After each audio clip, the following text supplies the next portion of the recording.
Happy New Year. Happy New Year. Happy New Year. Welcome to Happy the Tuesday, January 10th meeting of the Bristol Planning Commission. This is an off Tuesday. We usually meet on either the 3rd regularly or the 1st Tuesday of the month, but this is a specially called meeting. And so here we are on the 2nd Tuesday of the month. So we'll open with a public hearing, which is a continuation of a hearing. Hi, Bill. What? Hey, almost a full house. Hi. Continuation of a public hearing that we started on November 15th and then postponed to a date certain on December 20th. There was no further activity on the application as requested by the Planning Commission from our November 15th meeting. And so we are now at a second date to which the hearing was postponed to a date certain. I understand from Eric Forend, our zoning administrator, that he hasn't received any further information or plans from Rite in response to our request after we reviewed the Design Review Commission's recommendations. So I spoke to Courtney, the manager over there, and she had spoke to her regional manager. And basically, it's caught up between they rent from Parmelo. Yeah. So caught up between Parmelo and their legal department on what needs to be done or what can be done or who wants to do things. So yes, no further information was given. The lease between Parmelo and Rite Aid is that the container will be gone in around February 10th, 12th.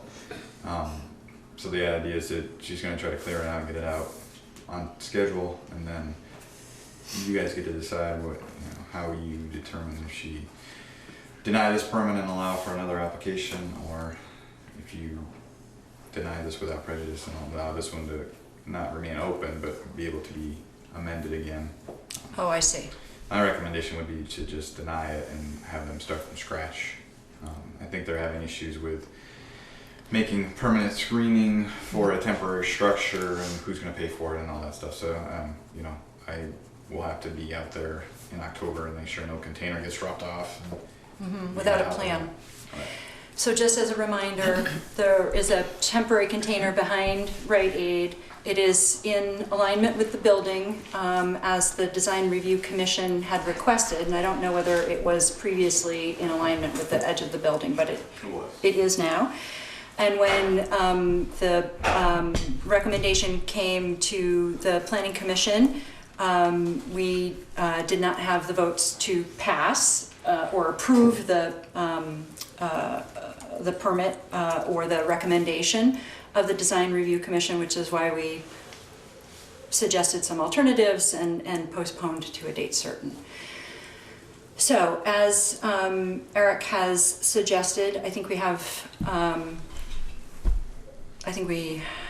at least one choice, which is to, this is an unusual circumstance, if I understand it correctly, which is it's a temporary structure anyway due to leave soon, within a month or so. If we were to deny the permit, it certainly wouldn't prevent that structure from staying there, from the container from staying there for the rest of the time that it's due to stay there. And I think if it's possible to have input in the future, that would be great. Hey, Chris. Hola. Maybe next to Bill, that'd be great. So, this is a public hearing, so anybody from the public can speak to this topic, or we can continue to have our own conversation on Rite Aid, on the application. Thank you. And does anybody have any questions or comments or a recommendation to move forward? I have one big question. Okay. Based on the zoning rules, we've talked about amending and putting additional limitations on what they can do. when you read the bylaws, it states that we can either accept or reject the DRC's recommendations. Right. It doesn't give us authority to apply additional conditions because it's not a conditional use, it's a by right use. So us applying conditions, I think we're out of line. My suggestion Per law. goes along with that. I think we should simply deny it. Without conditions, it's cleaner. If they want to apply for something next year, they can. Because ultimately, the planning commission has the authority to approve or deny the permit, but the DRC, it goes through the DRC for preliminary review and for recommendation to the planning Which would commission. happen again. Right, right.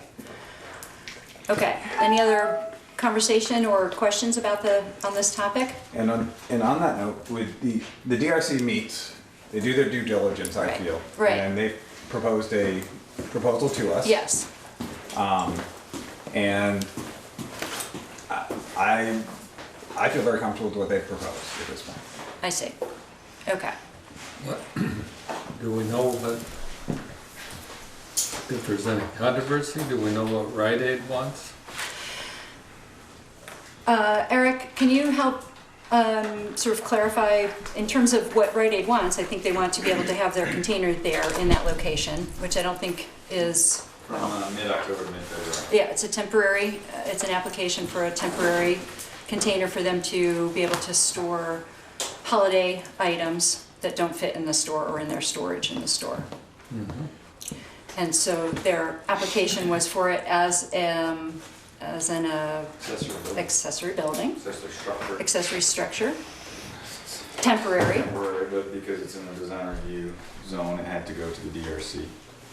And then it gets pushed up to you guys as the appropriate municipal panel for approval or denial. So it went So to, we've yeah. made it, does it So the sound DRC like to me, we've made it through this holiday season? And Well- we're going to plan on reaching an agreement for the next one? Have I got the idea?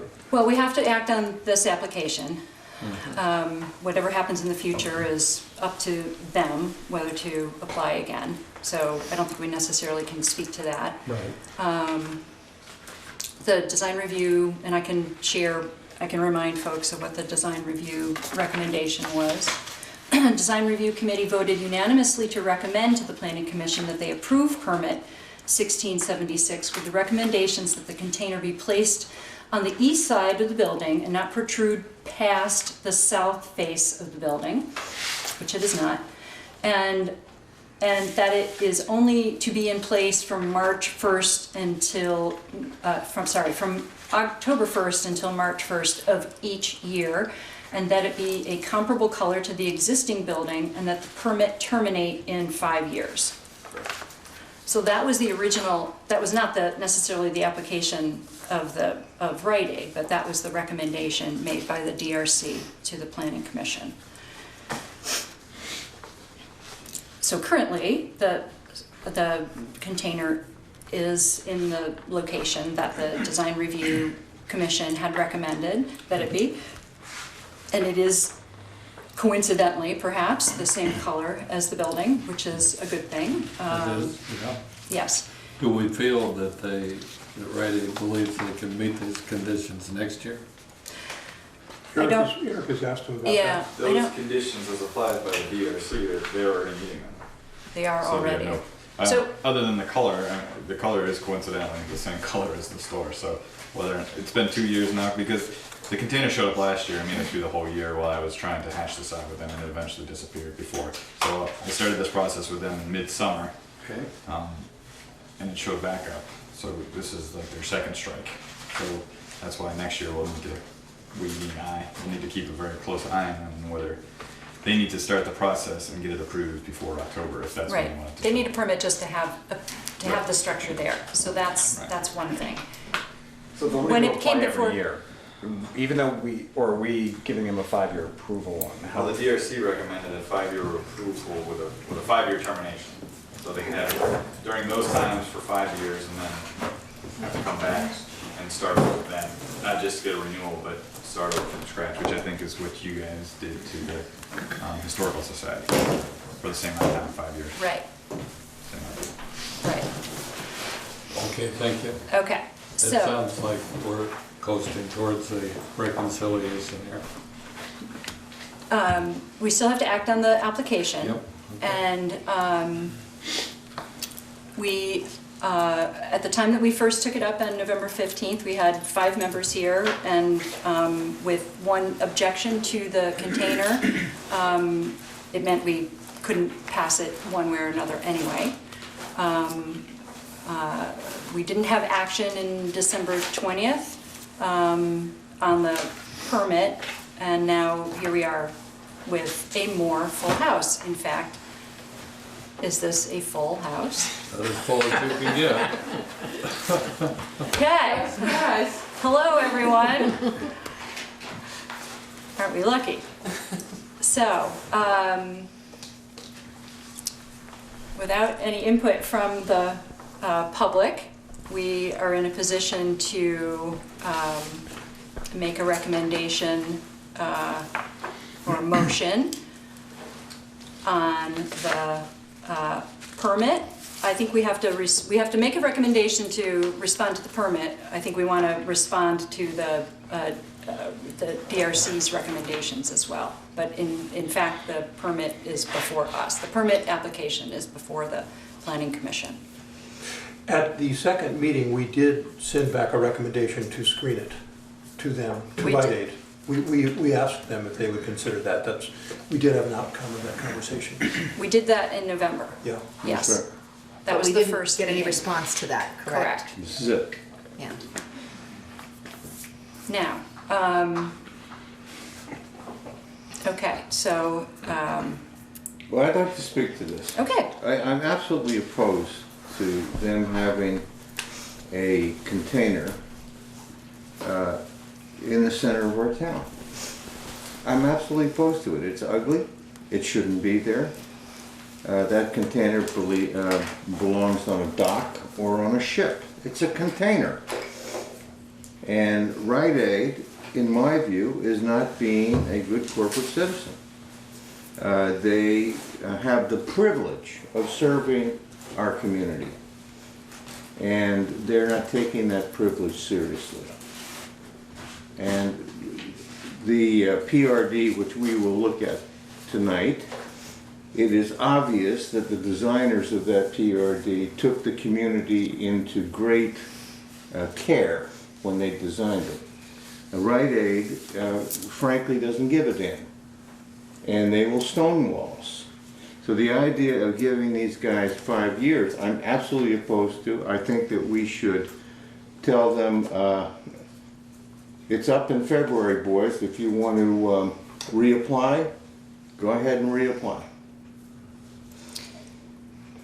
I would add that the fact that they haven't responded probably bothers me more than anything else. Is that it's one thing if you have this tenant who is a store in town, and yes, we want our Rite Aid, and that's great, but you know, they're playing sort of, I don't know what, between different attorneys and managers and store levels, is that, Exactly. yes, at the end of the day, if you had gone through all the steps, which are not that difficult, and you had met it all in a timely way and you'd done it right, then it would be a lot easier to say yay or nay. You did all the right things, but you're not even making the effort to do the right things. I would feel more comfortable making a decision about the container and whether it's ugly or not, or fits or not, if they had actually just gone through the checklist. Plenty of other applicants go through the checklist on time and respond. well, I think as a matter of clarification, I think the container qualifies as an accessory structure. So I don't think we can necessarily debate whether a container qualifies as a structure or qualifies as an accessory structure. So, This panel has approved one in the same zone. correct. Okay, so, And the other clarification is that Rite Aid the store is one, it's called a juggernaut, but the Corporate. landlord is the other one. yes, So it seems like they are trying to get the landlord to do the improvements, and the landlord doesn't necessarily want to do that. So is that the right or wrong way to have approached it? But that seems to be the way they've approached it, and it seems to have caused the stalemate. So- it also does not necessarily, I mean, would you consider that as at least active response to a request from either the Design Review Commission or from the Planning Commission? I agree with Anna, it should be quicker. They run slowly. I mean, it took 5 months for me to get this permit from them to begin with, and it came from somewhere in Pennsylvania. So it's been like this all along. That's not an excuse though. So there's a matter of the local store, Rite Aid corporate, and a landlord. Yeah, so there's So- multiple twos, but they have time. But I also know that just dealing with retail corporate is not a rapid, I don't care what you're doing, whether you're trying to sell to them, whether you're trying to work with them on a zoning permit, nothing moves fast. The fact that actually Rite Aid is in the middle of, I don't know if it's done or not, but Walgreens may or may not be acquiring them. So I can make excuses all day for them, but my point is nothing's going to move fast. I know we feel it's so important, it's in the center of our town, but the reality is it's a small little store and it's a pretty much innocuous permit in the grand scheme of somebody's pile of papers on their desk. I mean, let's step into reality for a little while about that. Do I want to minimize it? No. Will they need a permit? And have they applied for the permit correctly? Absolutely. It may have taken forever, but they've done it. We can't put timeframes on people. I mean, we've seen building projects, we've seen home projects take longer than this to go through. Well, we're going back to the options we have at this point. You could deny or accept without prejudice. You know, clear response, and then they can apply again. You know, so not much emotional freight on that. That's what I'd like to do. I think it's transparent and clear. We invited a kind of dialogue, which is hard for them to have, given the corporate structure and the dynamism of it. So I'd like to do that, and it sounds like Eric's had some good engagement with them. I think sooner or later they'll come up and make a response. So I'd like to do. I would say in terms of the pile of paper on the desk, I walk to that little walkway every day. For 2 weeks in a row, they had huge piles of cardboard boxes on top of the dumpsters and that blowing all over, like 40 of them. And I thought to myself, I should report this to somebody. And then I thought, no, it's the season of good cheer. But in fact, it looked like hell, and it came from a non-enclosed storage area. So anyway, but that would be prejudice to put that in our response. I just would like to say, let's have a clear response. They can apply again. It's not going to make a bit of difference to them this year. They'll go out, they'll have half a year to think about it, they'll be in dialogue. If it is a kind of battle of juggernauts, it's actually a little thing we talked about. Just a little wooden fence. So there's a matter of principle. So it takes time for people to engage with each other's principles. But I think something could happen there. I'd feel fine doing that, knowing they're going to come back. I would not feel fine just accepting it and say, oh, you win, you don't want to talk about it, so I guess you get your permit. Eric, just help me, remind me what happens under the circumstances of a denial of a permit. Can an applicant reapply for exactly the same thing in a certain period of time, or I've not done this. Just hypothetical, can you help me understand what You are not supposed to apply for exactly the same thing. The theory here would be that they would come with those quote-unquote recommendations that you made. It wouldn't be the exact same project. There would be some screening involved and some way to kind of deal with the questions that have arisen from this panel. So I think there would be enough difference in the applications. But no, you can't just keep submitting the same application until it applies. Right. But they do have an appeal process if they want. They could appeal this too. Yes. Yeah, I mean, and during, Go to the environmental court. is the first appeal, because it's a by right use, would it be to zoning? Does it go to the ZBA at that point for an appeal and then to environmental court if they wanted to? When people appeal the zoning administrator, it goes to the ZBA to want to appeal it because you're a municipal panel like the ZBA is, you go up to the environmental. But we're not making, we're only. We're ultimately deciding on the application. Right, you guys, it is in your court. The DRC. The DRC has made recommendations. But it is ultimately. And in the past, when we have approved acknowledging or changing DRC recommendations. So we have in these cases in DRC, we have, help remind me, have we asked for conditions or changes? I forget, Eric, whether we have in the You past. added conditions to the Historical Society the whole time frame. Right, It was yours. right. So Okay, so first That one. was a 5-year Yeah, recommendation. Chris, right. you're right, there is an appeal process, everything has an appeal, whether it goes to another municipal panel here, or whether it goes to the environmental court, there is an appeal process. My guess is they wouldn't appeal this because they would want to just start over, but that's their decision. We have a member of the public who would like to Member of the speak. public. I'm not familiar with the whole process that's going on here, but there are several communities around the state that require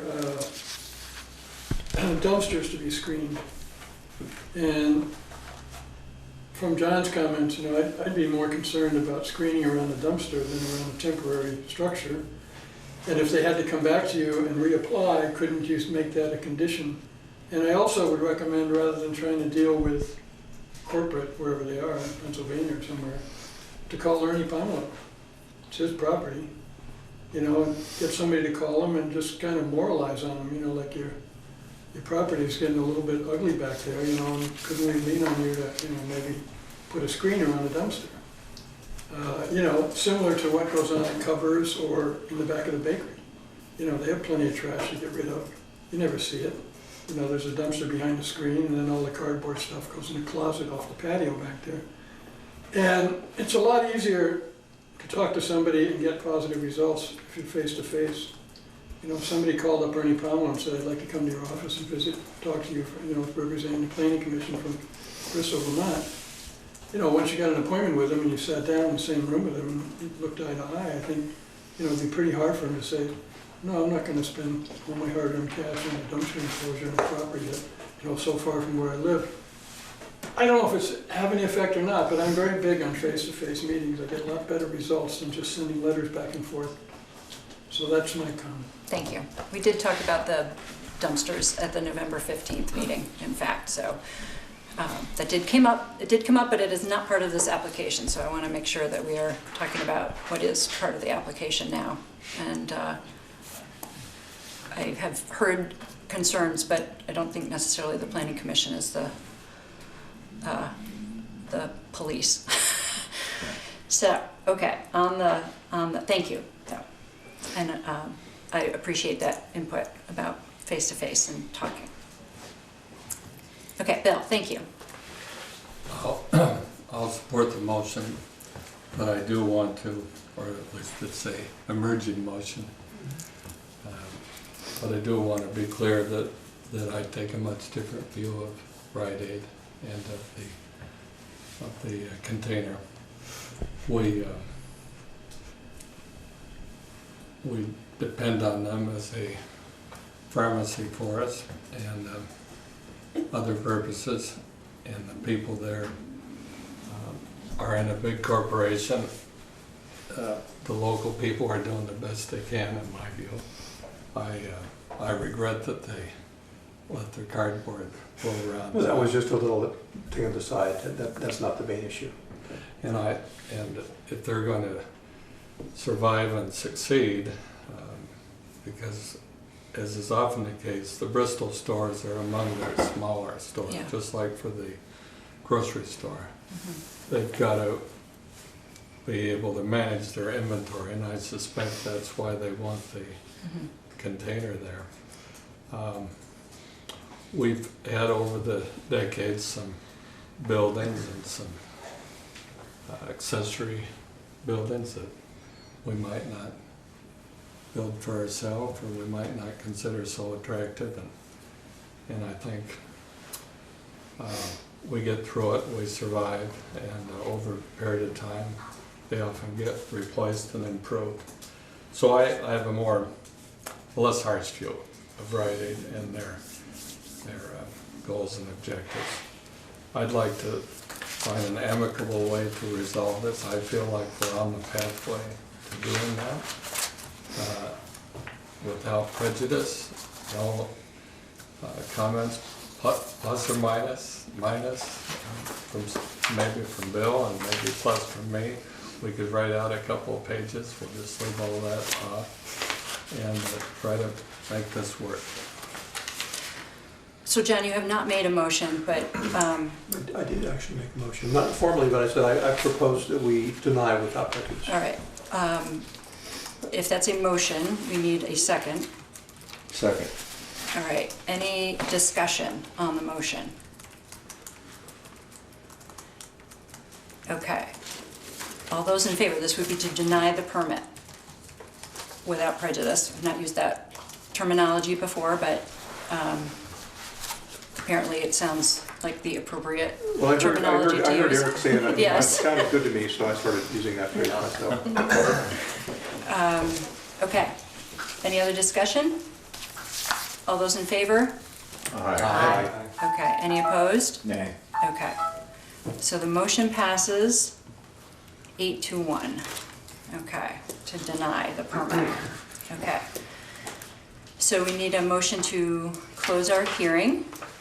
So moved. Second? Second. And all those in favor?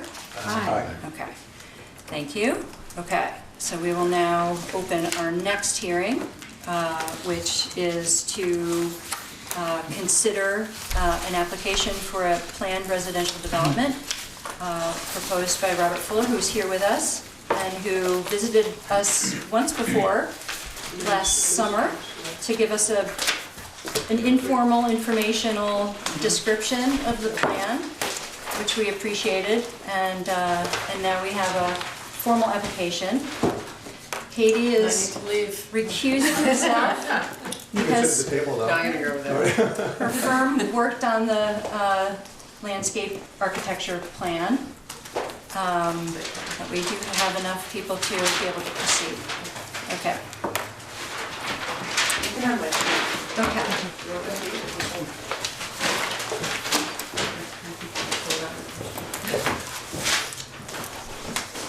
Okay, hi. Hi.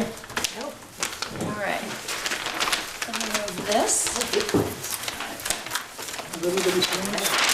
We have seen a smaller version, and I don't, is this any different than the version we have seen? I don't think so. Okay, do you want to give us, I don't know if everyone was here for the informational description when you visited us last time, but maybe you want to offer some descriptive remarks before we Okay. dive in? Okay, so this is North Street. This is a half mile from the traffic light up North Street. It's a 3-acre, is that a trapezoid? A parallelogram, I'm not sure what you call it, but I just went to see Hidden Figures last night, the movie, and there was a lot of discussion about geographic forms there. Anyway, I've had this idea for several years to build a little, what I like to characterize as a pocket neighborhood in Bristol, where my wife and I might move to at some point in the not too distant future from Lincoln, to be closer to the drugstore and the doctor's office and everything, and to be closer to Bristol. Kind of a place to age in place. So we found out this property was going to become available because we met one of Hazel Devenot's daughters years ago. And we had a letter of intent signed to buy the property, waiting for Hazel to either move out or go to the other place, wherever we go. She finally died at 102, and we bought the house. We originally planned to fix up the house, but after 2 or 3 contractors looked at it, they all said the best thing to do with that house is get Rutler Rose and the fire department over there and have a burning exercise, which they did. So now we have this design made up by Steve Lavelle. One of the problems we ran into here, which I hadn't anticipated and probably should have, is soil capacity for septic systems. You know, the soils out half a mile north of town are not the same as they are where we're standing right here. And it's mostly sandy loam. We went out there 3 times. These are all the test pits that were dug all over the property. Went 3 different times and dug test pits. And the 3rd time we dug a little deeper at the suggestion of Chris Acker, who's done a lot of digging around the area, and found a lot of nice beach sand. So Steve Lavelle has designed a system that will support 6 2-bedroom houses. And that's the leach field there. He's drawn in the proposed locations of the septic tanks and pumping stations. And this is the barn that's still there. The house is in this area, nothing there now. So that's basically, you know, what's going on. I've done a lot of thinking about this. I've talked to a lot of people about it. I've talked to pretty much all the neighbors. It's a very challenging site, as you can see from the topography. There's what Steve likes to characterize here as an ancient drainage, whenever the last ice age was. And it's not a drainage now because no water basically goes from here down there. It's all stopped by the road. And all the water that drains through this culvert under North Street comes from all the way from Devonau Lane to Crescent Street, I believe. All that water on the eastern side of the street all drains down this way, and all the properties here drain down this way. So I can imagine in a heavy rain event or a very heavy snow melt, or both, quite a bit of water goes through this culvert.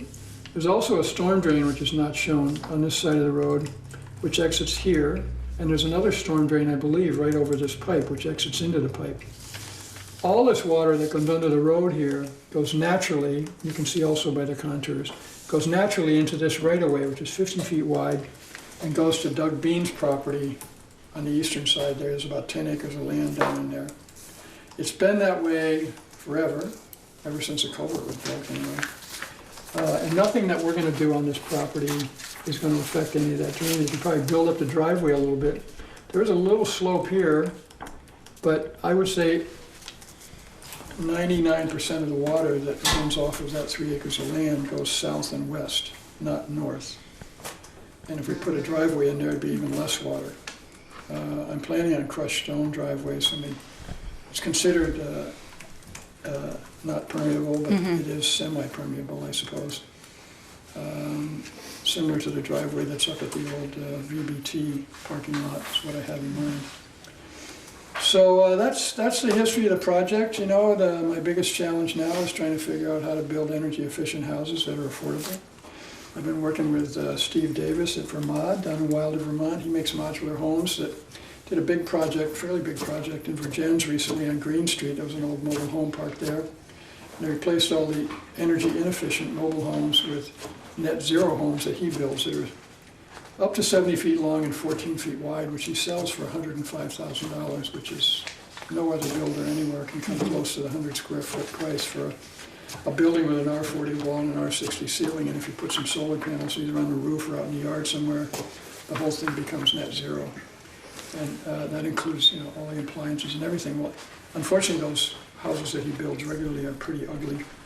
Did you bring photos of those or design or Well, examples of those when you were here in the summer? I might have, yeah. Yes. Yeah, And what I'm currently working with them on, and I could pass these that would be around if you great want. for us to see that. You could just pass those around. These are little packets I made up. And this is basically two of his units put side by side. And they'd be 45 feet long and 14 feet wide, and then they're just kind of moved a little so it makes room for an entry porch and a sitting porch on the other side of the building. They'd have a truss roof on top of it, and the truss roof would be filled up with a lot of dense packed cellulose. And they'd be set on a insulated concrete form foundation, which I have 8 of those. I make for a R40 wall, I mean an R30 wall in the cellar. So I still don't know what these are going to cost. He's working up a price for me. And there's some of the other pages, there's some other ideas that I had. This Good Fit design is from the West Coast, but that's a story and a half. They're all about 1,200 square feet. Kirby Cottages, which incidentally is going to be torn down and moved. Everyone who lives in Kirby Cottages, these buildings are near the airport in South Burlington. Yeah. And they're inside the 71 decibel sound map. And I've talked to Gene Richards and his assistant, Nick Longo, at the airport. And he said by next summer they're going to own all of these houses. There's 7 of them there on an 1.5 acre lot. They've been my model from the get-go. And I'm still investigating the idea of moving them to Bristol, but the first mover I talked to, Lou Knopp down in Middlebury, said 5 miles is usually kind of the limit. So 30 miles is quite a way. Are they moving them because of the sound? Yeah, they're eligible for the federal buyout because there's too much noise. Wow. So if you're over Happening to 71, lots if of you're over houses there. 71 decibels, Entire neighborhoods. and so they've already bought a bunch of houses, and then they put them up for bid. And usually they're these, ranch houses that were built in the 50s and 60s and not even bids on them. And they eventually, I guess, get torn down or something. I don't know. He expects there might be a little more action on these because they are energy efficient. They're R40 walls and R60 ceilings, and they're only about 6 or 7 years old. I even investigated like helicopter lifting, you know, I don't know if you remember when they did the big barn at Sheldon Farms, they brought in the silo by helicopter. If you Google biggest helicopter in the world, it's a Russian helicopter that'll lift 44,000 pounds, which is about a third what would be necessary to lift up a 1.5-story house, Wow. which is estimated to be somewhere between 160,000 and 200,000 pounds. So, or chop the roof off and move it in 2 pieces. It's a real long shot. So I'm really thinking the modular home is probably going to be the way to go. This page here is a summary of decoration of Bristol Cottage community. So this is just a summary. There's a packet that I won't bother you with, but and this is bottled also on Kirby Cottages. So this is basically a condo development where people buy here, they would buy the house and the building envelope, and the rest of the land would be owned in common. And there'd be a steering committee, similar to what they've done at 10 Stones up in Shelburne, and similar to what they did here at Kirby Cottages. There'd be a steering committee that, you know, assesses fees for snow plowing and lawn mowing and makes decisions about, you know, where the gardens are going to be and that sort of thing, outside the building envelope. Robert, what's the trigger point to make it a go or not go? So Well, like it's what gotta happens in that circumstance? I mean, like what's the time frame? Obviously, you're thinking of what the houses would look like because you want to be able to sell, right? Or get investors enough to be able to launch the project. What's the trigger point to do? What does it take to get? Well, right now, we're not doing anything because we don't have permits to do anything. So the idea is to get permitted. That's why I'm here. Yeah, okay. To get your permits, and then Steve's told me to get the water and wastewater permits is going to be another $10,000, which we haven't done yet. We've already got quite a bit of money sunk into the project, and you know, the fallback position is to divide it into 3 one-acre lots, build a house for ourselves and sell off the other 2 lots. That's my wife's plan, it's not my plan. My plan is to is to get it permitted and build one house, make it as aesthetically pleasing and energy efficient as I think is reasonable, and see if anybody wants to buy it, and if they don't, well then we'll own it. And someday, 10 or 15 years, or maybe more or less, I don't know, we'll move into it. So yeah, there's no urgency here. There hasn't been no urgency. You know, I mean, it's a lot of money sitting on the table, but that's okay. You know, I'm not worried about that. This has been kind of a dream of mine. I mean, I started years ago, maybe 10, 15 years ago, with a group of friends. Oh, we should do a thing. You know, and they were all excited, and then they're all like, oh, but I got it, and then oh, but you know, it's the herding cats routine. So I finally decided I just have to do it and design it myself, and whoever's interested in buying in will buy in. You know, people like Mary Barnett, who lives up in Lincoln, who taught at the high school for years. I talked to her about it. She's like, I'm very, very interested. Sharon Campagna's interested, but you know, I told her they were going to cost $300,000, and she's like, well, that's way out of my budget. But she's somebody who's, you know, and I'm sure she's not the only one. And then Mike Russell, the lawyer I used to buff up these declaration stuff here, he lives up in Shelburne, Charlotte. He said, yeah, I've got a lot of friends up there who are hoping they can sell their 5,000 square foot house before they die and move into something smaller. You know, so I think there's a lot of people in the pipeline that are going to be looking for stuff like this. And I personally think Bristol is a great town to settle down in and kind of age in place, you know, because it's flat and you can walk to a lot of conveniences and blah, blah, blah. So that's what's driving me. And I haven't run into an immovable object yet, you know, so if I do run into an immovable object, the soil thing was a setback, you know, because by zoning, you know, square foot per house, you could put 10 or 12 houses on a 3-acre lot if it was flat and had good soils, but not here. So there was some question about Act 250. Eric and I discussed that. That's if you have 6 lots or more. These are not lots. They're just, it's not the way I'm looking at it. You're not buying a lot, you're buying a house with a little building envelope. So I had this discussion with Jim Mendel from Bristol Co-housing. I said, how did you handle Act 250? He said, we didn't have to, because we only added 6 units. We already had 8. And so that It's the assumption I'm going on. If I'm incorrect or somebody knows more about this subject than I do, you can burst my balloon, I guess. And then there was a question about a wastewater permit. So there's a letter in here from Steve Ravel. It says if you have to cover more than an acre of land, and we're at about a half an acre of land, 0.47 acres of land. So in his opinion, his 30, 40 years of experience, says that, you know, we're not going to need a wastewater permit for this project. So I've tried to address all the issues that have been presented to me so far. And I would say that I have not yet run into an immovable object. Although Brett LaRose is here to represent the fire department and to give his opinion about the layout of these houses and the driveway, I assume. So, I'm anxious to hear what he has to say. Are there any other questions from?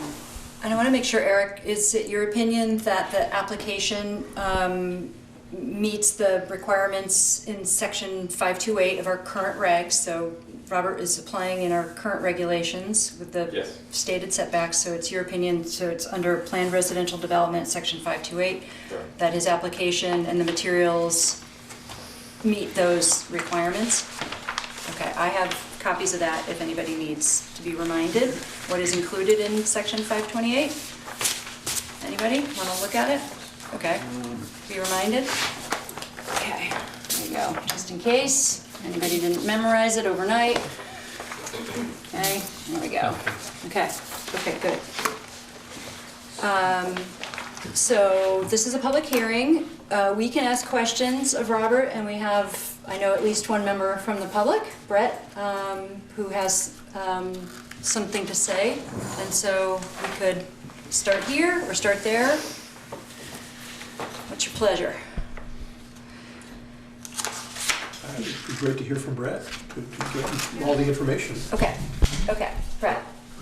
So, well, thank you for hearing from me this evening. Mr. Fuller had reached out to me as the fire chief for the town, just asking if I had any questions or concerns about this potential development and access for emergency vehicles. I looked over the drawings, and I guess the main reason I'm here this evening is not only to speak specifically about this, but just kind of to make the pitch to the planning commission and to the town as a whole that, in my 9 years of handling the majority of the administrative duties for the fire department, this request from Mr. Fuller, this is only the third time I've ever been asked. We have a lot of unique and beautiful developments here in Bristol, whether it's right here in the village or on the outskirts. But as a first responder, having to access these developments can be very difficult and problematic, depending on driveway width, shrubbery, grade of road, not adequate space, no cul-de-sac on a dead-end road, turnaround spaces for these large vehicles. And for me, it all comes down to the firefighter's safety. So looking at the plans, I have it here in front of me, I know you folks are looking at it, just specifically looking at the driveway that runs north and south and then takes the corner to the west. So that's approximately the section of the driveway that runs along North Street is approximately 200 feet in length. And then the section that runs to the west is another 200 feet in length.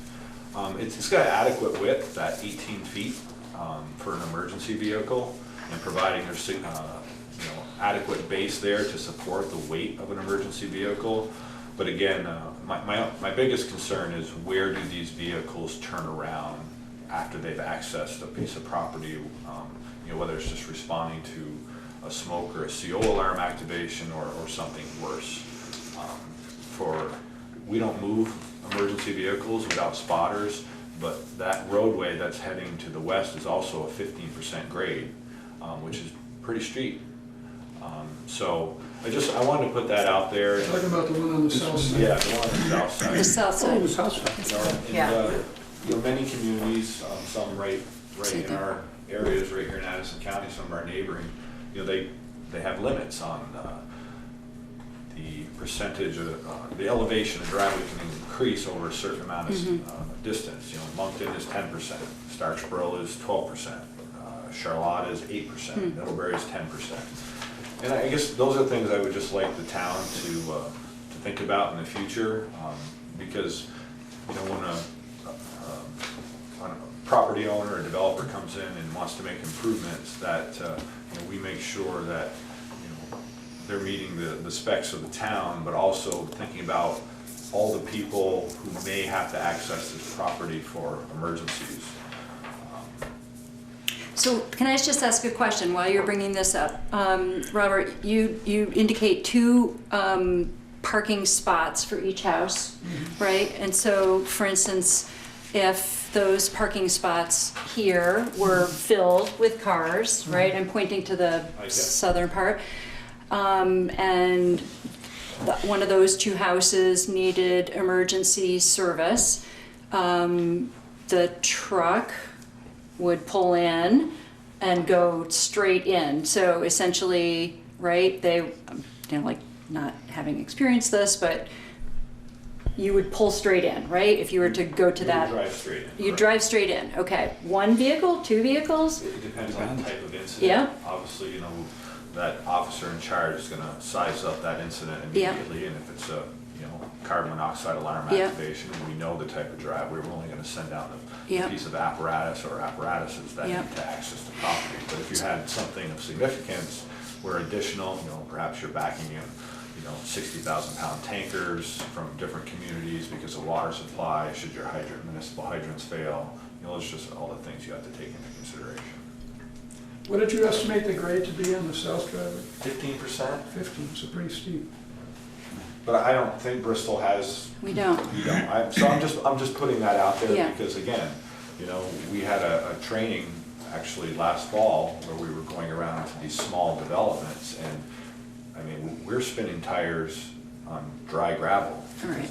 The grade is so steep, and it's unsafe, and I just wanted to put that out there, that's all. You know, I'm not sitting Just here in time tonight for us just- to finish the zoning Right. regs, you You know? know, but I guess the point is, you know, it would, Kidding. I'd Yes. like the courtesy to be Yes. asked in the future. I know I don't have any authority, you know, but, you know, I wanna play ball with everybody, and I just want them, whoever's doing the development. Well, it's important input, Whether obviously. it's the co-housing project, which they brought me Yeah. to the table, Yeah. the little development on Fitch Avenue, just to ask those questions, you know, Yeah.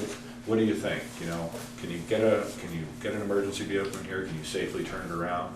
I mean, sure, if there's a way to move the vehicle or 2 vehicles that might be parked in those little residential driveways there off of that roadway that's running east and west, you know, sure, you could turn around a piece of apparatus in those roadways, but, you know, maybe they're home, maybe they're not, maybe the car's Right. there, maybe they're not, you know. I don't You can mind play- that. You can play that game all day long. I don't mind adding to the parking space either, you know, because I've been concerned, in fact, it was one of the questions I asked Jim Mendel when I first looked at his plan. I said, where's everybody going to park? And he sort of bristled and said, well, I've gotten approval for the parking plan. But, you know, I wouldn't mind making those 2 space per house into 3 space per house. You know, just to accommodate visitors for one thing, and then to make more room for the turnaround of emergency vehicles. And you bring up another excellent point, Mr. Foley, you know, when people do have visitors at their homes, you know, especially during the holiday season, you know, you got snowbanks, vehicles, whether it's on a private drive or even here on our village streets, you know, let's be honest, unless you're in this business, you don't think about that kind of stuff, which is just human nature, but how difficult it can be to navigate or sometimes even get through because it's so tight. Is a cul-de-sac, is it not even an option on this property because of space or setbacks? On the northern boundary, the property drops off pretty well, and I don't know what kind of, you know, I don't know what kind of circumference you need on a cul-de-sac. I would think it's bigger than what we could fit in there. But I think just a 3-point turnaround, you know, making a wider parking A space. 3-point turnaround, you know, like Middlebury, they talk about in their developments, you know, any driveways that have 5 or less homes on them, either providing a T or a Y, Yeah. so, Yeah. you know, place to turn around. So I think if we just increase the parking spaces from 2 to 3 at the end of each road, there'd be room to do that kind of. So you have a T, I guess, is that what that's called at the end of the west? But The those are southern for the parking spots, so it's not a T the way Brett is interested in Right. seeing, or a cul-de-sac that would allow for And a there's, I'm vehicle. assuming there's also no space to the north to have a little pull-off either. Well, there's a right-of-way there, and Okay, that's- we're pretty that's right. close to the boundary, and I wanted to put in a screen of trees. Right-of-way to the hill. And you don't own the right-of-way, I don't, right, The okay. Beam owns it. Who does? Beam Yeah, leases right, it to Hill. right. Okay, So Mr. Fuller is just looking for a letter from the fire chief saying, yeah, he or she is okay with this plan. And really, I thought it was important to take advantage of this Yeah. opportunity to just get that out there. yeah, I appreciate Information you it. folks to think about in the future, and I'll certainly speak to Mr. Fuller again tomorrow, or next few days. I'm sure he'll be in touch with me as he would like that letter from me. It's not required by our current regulations, but certainly it's, I just the think, base I wanted to cover. a good habit to be in, and, we Yeah, might have, I know, like I said, I know I don't have any ground to stand on, it was no, it's important. the right audience here to just put that information out Yeah, there. yeah, Something to good, think about yeah. in the future. Okay, Yes, Gary, do you have a Mr. question? Do you have a recommendation as to what an acceptable grade level would be on a? Based on my research, I'm not gonna sit here and throw out numbers, because I don't wanna give the wrong impression. I'd rather provide more facts than just, pulling stuff out of the air. I certainly could come up with a recommendation, if that question was asked of me, and I'd be happy to do that. Is it issue of grade, or is it an issue of area to It's turn both. around? It's both. I think grade there's some driveways in this community, unfortunately, and perhaps insurance companies take that into consideration, but, it affects ISO ratings, and quite frankly, if there is an incident, God forbid a fire, our emergency vehicles, even our small little four-wheel drive pumper, just might not access it. It's just not possible.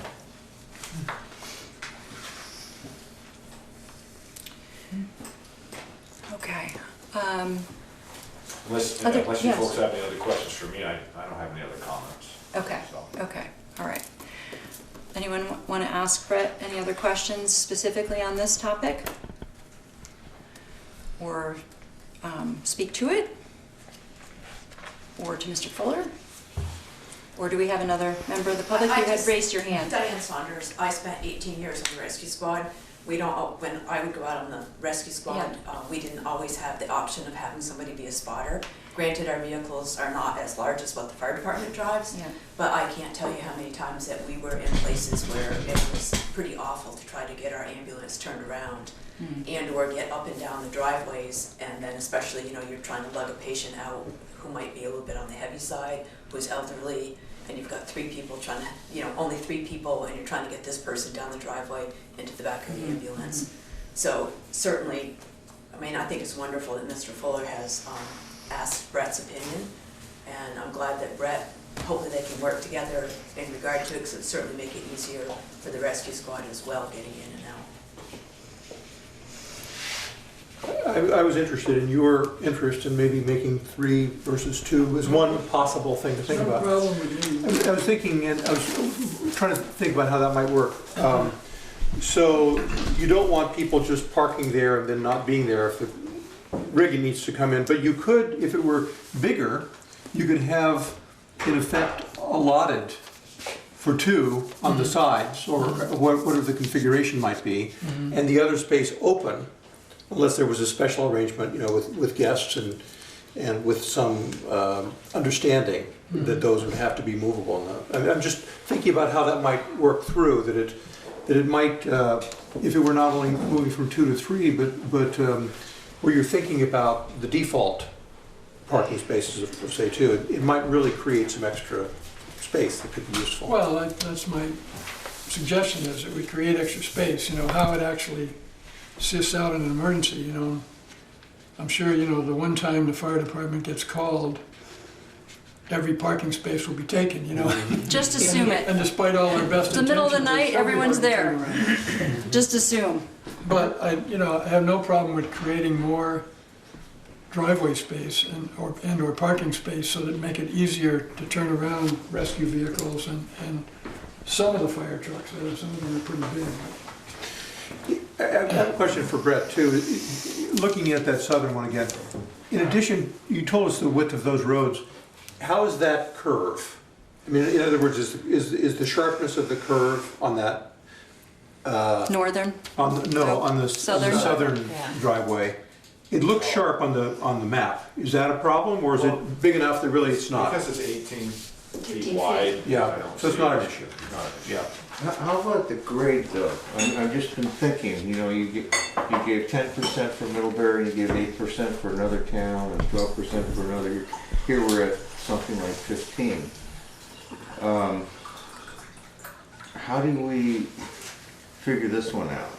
Well, there's gonna be a lot of dirt to move around here, and it's Yeah, not impossible to think that it could be graded in such a way, like it could start down sooner and the parking area could be raised up some. Because it's gonna be, when we build the septic system, there's quite a bit of surface material that needs to be removed, and it's gonna have to be pushed somewhere. So, you know, could make an attempt to keep it at 12 degrees maximum, say, as an example. So that it would be, you know, more in line with other communities' recommendations for their emergency vehicles. Whether it's physically possible, it's impossible for me to say, but there's gonna be a lot of bulldozers down there if we go ahead with this project, moving dirt around. And so if we know that's a concern, we'll just put some of it over there. Brett, to other communities, is this a law or a recommendation? I can't speak to that, if it's a law, if it's actually written into their regs, or I don't know. It's not in ours. No, not. Nor will it be in the very near future. But again, it's just, you know, as first responders, as firefighters, you know, our priorities are life, property, and the environment in that order. And, you know, the easier access we have to someone's property, you know, it makes us more efficient, quicker, and to, you know, possibly save someone's life, you know, seconds count. And I also don't mind, like, making the turn that's drawn in there on the northern boundary, making that a gentler turn instead of, just, you know, to make it easier to get around that, even if it is 18 feet wide, you know, adding more material to the inside of the turn to make it easier. No problem with that. It's not going to affect our, you know, whether or not we need a stormwater permit or not, because it's not going to add that much more impervious surface. As long as that, you know, that thought process is going into it as you move forward with your project, that's all. Yeah. Well, that was my only concern is modifications, adding an additional parking space to each spot, adding additional roadage. I saw Mr. Ravel's numbers, you're at like 47. Yeah, you're under a half acre at the moment, at 1 acre sort of the trigger. Yeah. You should be fine, but you make sure that those. Should be fine for what? To not require a stormwater permit. Right. From the state. Once you hit 1 acre of impervious, then you're required at Right. that point. And I'd be glad to agree that when and if construction takes place here, that Brett gets invited over to look over the road surfaces and make sure that, you know, it's within the limits that you feel comfortable with. And then I assume that rescue If he squad. can get in, the rescue Yeah. squad can. Whereabouts is it 15%? So I'm On this- Brett's estimating here. on the little drive. Where's North Street? Right here. I don't want to turn around, turn it around. So That's they'll- okay. I'm glad you're here because I, you know, The I- existing It's easier barn when you look is this way. there. when you're on the barn, drop it down someone tells me, Yeah.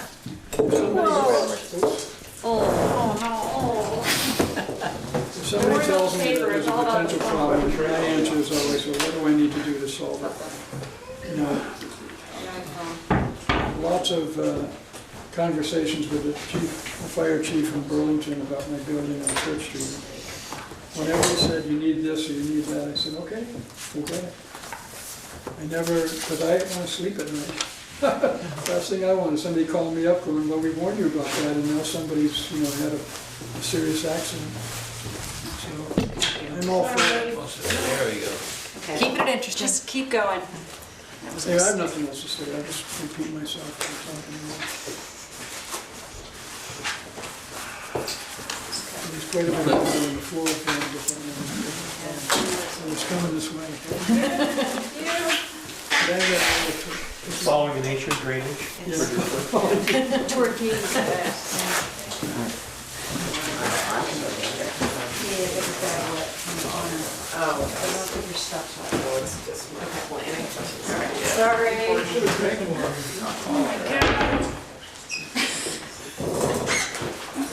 All captured on camera. Of course. So Sue, coverage your friend. That's pretty good. So you can tell the maintenance squad, they don't need to mop the floor here this week. Okay? Mr. Fuller's been here, he's doing janitorial services. I was wondering what these two yellow stickies indicate. What's that? I wondered what the significance of those was. Well, that's to indicate, this was drawn to a different building. So this is drawn to my Vermont building, which has a slightly larger footprint, because it's going to be living on one story instead of two stories. And I wanted to make sure that it fit the building envelope. I've also heard a rumor that the setback that's on the north boundary, which is currently 50 feet, is going to be reduced to 10 feet. Is that true? Once the new zoning regulations pass. When will that happen? Well, with law. With law in March at town meeting. Okay, great. But your application is in place, and it's in place as part of the current regs. Okay, so there's no changing afterwards? What I'm thinking about is Come back for an amendment. You can come back for an amendment. amendment, okay, that's all I Do need that. to know. And I'm like, I'll sit back. We've done several. Okay, so Brett, before you go, I just want to make sure. So if we could sort of summarize that your interest is in the grade and turnaround capacity. Emergency vehicle access. Yes, okay, all right. But turnaround. Grades and adequate turnaround. Okay, just so I understand. And that could be at the end of each of the sort of, Well, the Wings? this southern end is, I don't see as problematic due to the length of that section of driveway. you do not, I do not. meaning this. And I can talk to Dave. Yes, please. I just want to make sure before you go. So yes. You're okay with this? So I mean, this, you're talking, that's 200 feet right there approximately. So That. you're only talking maybe 50, 75 feet here. So I don't see that as an issue. Which, you don't see what is an issue, You're close enough. You're talking, right, the oh, I see, like grade if and you the stayed distance. You don't have to there, go all the way. No, we You would wouldn't- pull in. You know, You would if pull there in. was a working incident Yes. here and we had to pull lines, we would certainly pull in right up to the front here. Yeah. Not knowing what's gonna be here in this area. yeah, So again, you're talking, you know, we have adequate hand lines to get to those. from here, No, not from there. No. From here. From The here. truck. Okay, That but truck you- has to go here. but you need to be able to turn around from there. Well, what I guess what I'm saying is this distance is short enough, if you had to, you could Back back out, out of I here. see, I see, I see, I see. You don't I want to see. be backing out like this. No, I don't want to back out. 400 feet of, Okay, 400 okay, feet of okay. reverse. Okay, so Because this is it's where it's you quite would like to dangerous see do that. the, if the, Mr. Fuller were to consider change, this is where it would be It would be- most important. Yeah, absolutely. Okay, okay, got it, Yeah. So- okay, I'm glad you clarified, because I was thinking about that. Yes. So, wonderful. all right, That was helpful. Yeah. okay, tcoming. Thank you. for coming. Really helpful. Thanks, Brent. Ladies and gentlemen. Thank you. Have a good night. Sue, the only other thing Yeah. I had was a neighbor to the south, Rose, was requesting, and again, it's just a request, some screening along the southern boundary in front of his. He lives on the, Yeah. they live on the LaFrance. So again, over here, Francis Way. Eric? Francis Place, Francis Way, Francis. It's on the southern, it's right along the southern border. Here. Yeah. Where the- So he's, yeah, so where those trees are. Yes, okay, The red ones. The red yes, ones. Red Right. trees. They do not have to be red trees. Okay. Some right. kind of- Which do appear on our, on the design that we got. Yes. Okay, last week. So, one question I had, Mr. Fuller, is, at the first meeting we had, Mr. Bouvier was here. Yeah. And was legitimately very concerned about this project. You said you spoke with the neighbors. Have you and him come to? No, we haven't spoken personally. Okay. I expected to see him here tonight. So, I didn't know if there had been any resolve in his. No, you know, he had some concerns, you know, the typical concerns, like people coming down here, light shining into his house, they plan on putting a screen of trees there. He had some concerns about stormwater, but my position is that the stormwater is going to go the same place it's been going ever since that culvert was put under the road, and nothing that I'm going to do is going to change any of that. He does mow this 50-foot right-of-way, so, you know, if you're a casual observer, you might think it's his property, but it's not. No, it's not. Doug Bean's property. Correct. At one of these meetings, he made some comments about how he had some preliminary discussions with Mr. Devono before he died about buying some of that property, but he didn't do that either. So, there's really nothing that he said, other than putting in a screen of trees, that I feel like I need to address. And I understand his concern. If I was him, I'd be concerned too. He made some comments about density of housing, but, you know, I'm a fan of infill. You know, we're taking a 3-acre lot that had one house on it, and theoretically, in a perfect world, putting 6 houses on it. And I think that's better than, you know, sprawling out north of town and putting houses in all the cornfields out there. But that's just my personal opinion. That's what Kirby Cottages was. It was originally an 1.5 acre, one-house lot in South Burlington.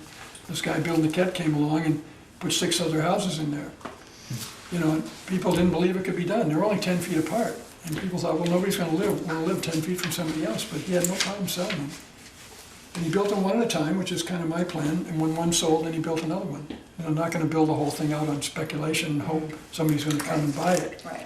We're going to build one. If nobody buys it, we're going to own it. Okay, I got it. If somebody says, oh yeah, I want that, they buy it, then we build another one. And that would be my plan, but obviously we want to get permitted for all 6 of them. With that being said, Eric, is there any limitations on length a permit is valid as far as if we approve the permit and Currently, no. You guys changed that new regs, but currently it just has to begin within a year. And Sure. begin is, Begin is up in the air, but theoretically you have to begin the project within a year, and once you begin it, indefinite. okay, that's what I thought. I just wanted to- And didn't you tell me once you do something on the property, then the permit is set in Something is something. Yeah. set in stone? I mean, you put in a foundation or something. Yeah, so you Yes. start the project, it does not have to be finished. The new regs, you change that to 2 years. It has That's what I to be thought. done. You've already started.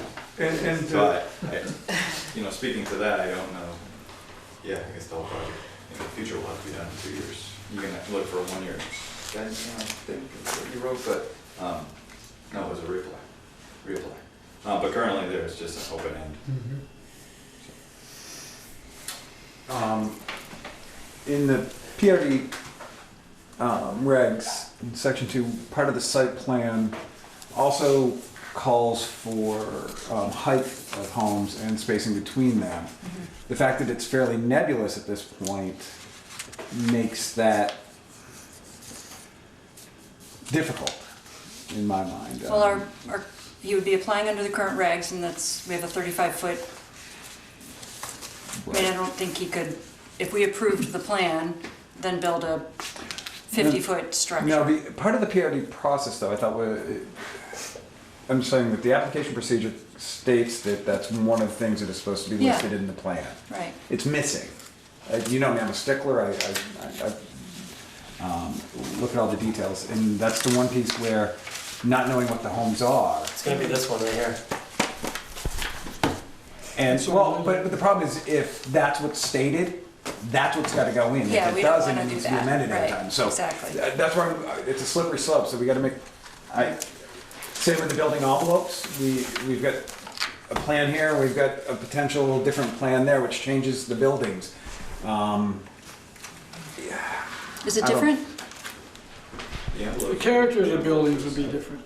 And the Kirby Cottage building is an 800 square foot footprint. This Vermont construction is more like a 1,200 square foot footprint. It's 50% bigger, but it's lower, Because it's one story? because it's 1 story with a truss roof, Right. nothing on the But second. then spacing in the house, like I said, it's. I'm a detail guy. That's my Yeah, own okay, issue. well, we had a lot of different designs on Yeah. how to space the houses, and the original 6 were all clustered right here. Right. Very close to each other, and a lot of people that I showed it to, and oh man, can't you spread them out a little bit? And everyone I've shown this plan to thinks it's much better. Oh, I'm in agreement with So you. those envelopes would accommodate a smaller or a larger structure, depending on which way you go. That's what At this The- point, the- playing What's around with driving this. the I whole see. thing is the Oh, I septic see. system is approval for 6 two-bedroom homes. Yes, And no more. It's, Right. The leach field is designed by Steve as 150% of capacity, so the state will not require a backup site. And it has to be pressurized so that it distributes evenly the whole time, and you don't have what Steve calls a drain hole by drain hole failure, and eventually the whole system fails. So I'm relying on his expertise, and the septic drives the whole thing. So we're talking two-bedroom houses. They don't allow one-bedroom houses. The state assumes if you build a one-bedroom house, it's going to become a two-bedroom house. I don't want a big house. Plus, they're harder to make energy efficient. Well, you know, it depends how much money you want to spend, I guess.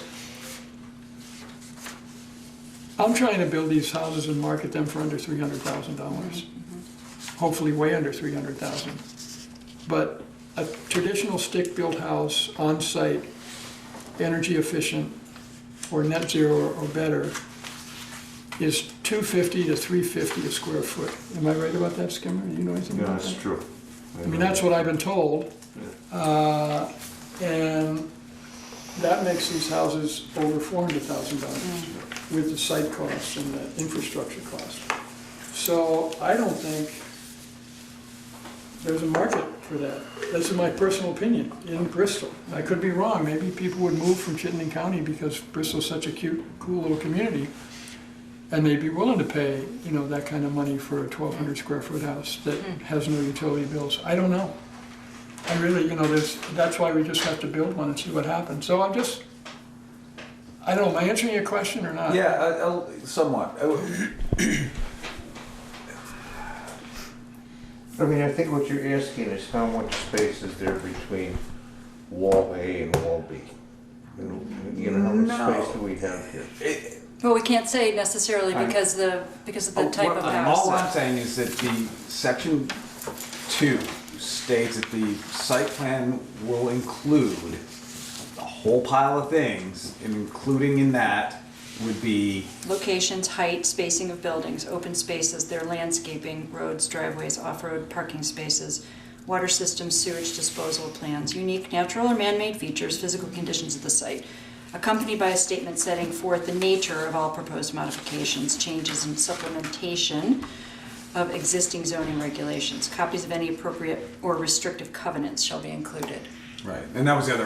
That's why I brought these copies of these Yeah. house designs, because it's, whatever happens, if something happens, it'll be in keeping with these 3 designs. It'll be very similar to them.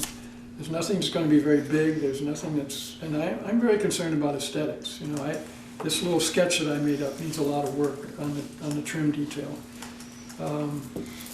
But because I plan on living here, so I don't want to be going down the road 10 years after the thing is built. Something that's a little more attractive and not too big. I understand your concern about being more specific.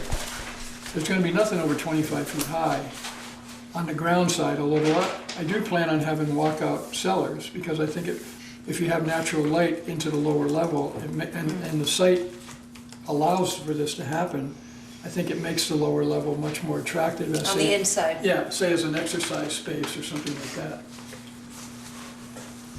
What is the size of the envelope? Geez, I don't know. If you got a ruler. I think I don't know what it is. Katie, do you know? I didn't write it on there anywhere. I drew in those envelopes myself. I might have a They're scale. 15 Well, feet there's around the house. scale of the whole thing, so. They're 15 feet around that You put a burner at 15 feet around. example of the house. Right, so we give him, because you've been requesting envelopes, to give them some ability to move. Move it within. The envelopes that you created, you can see some on the north side had a corner cut out because of the 50-foot setback.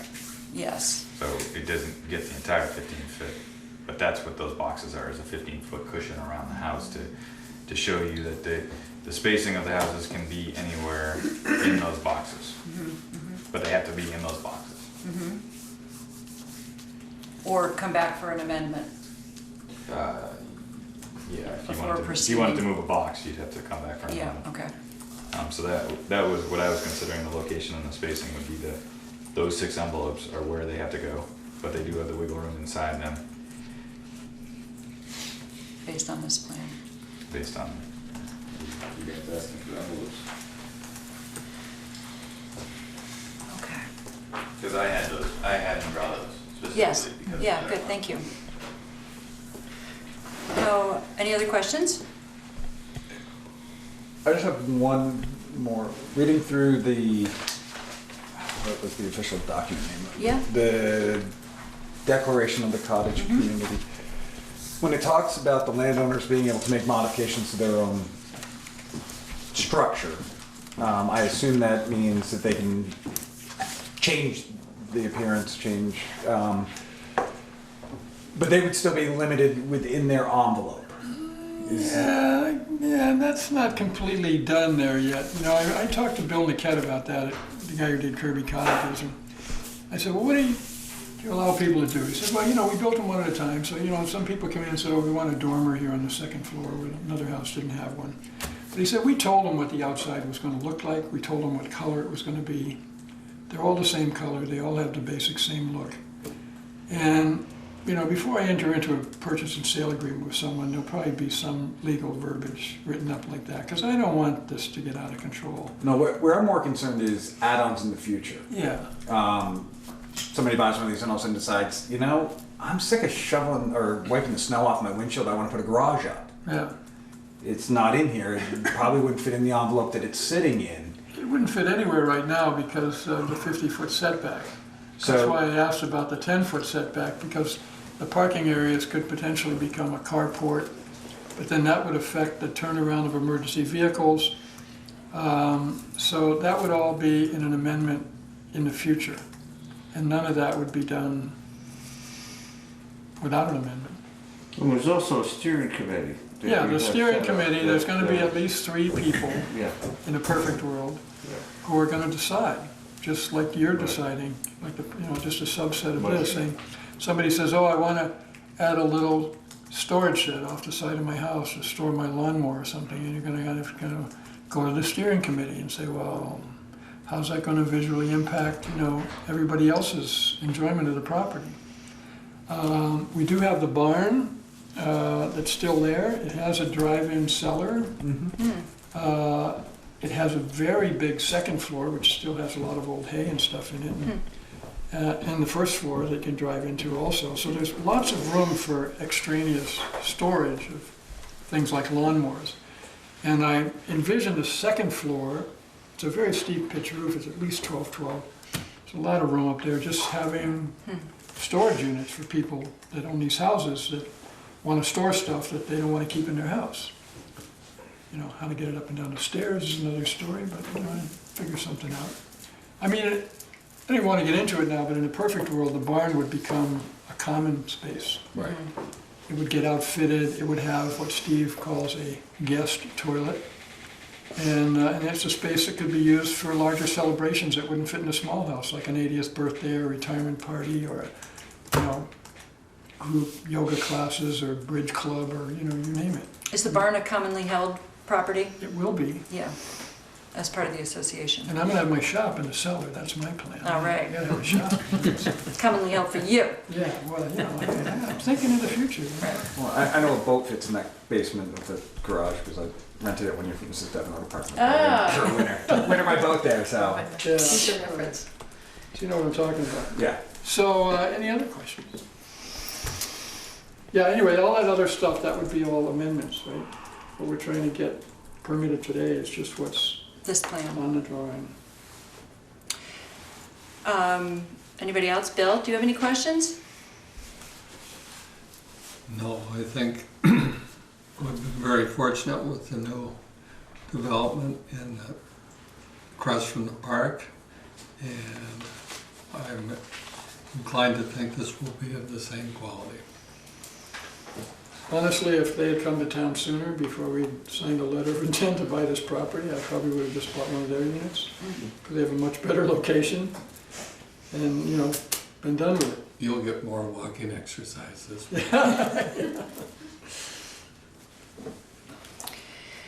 Okay, so we can do one thing or two things. We could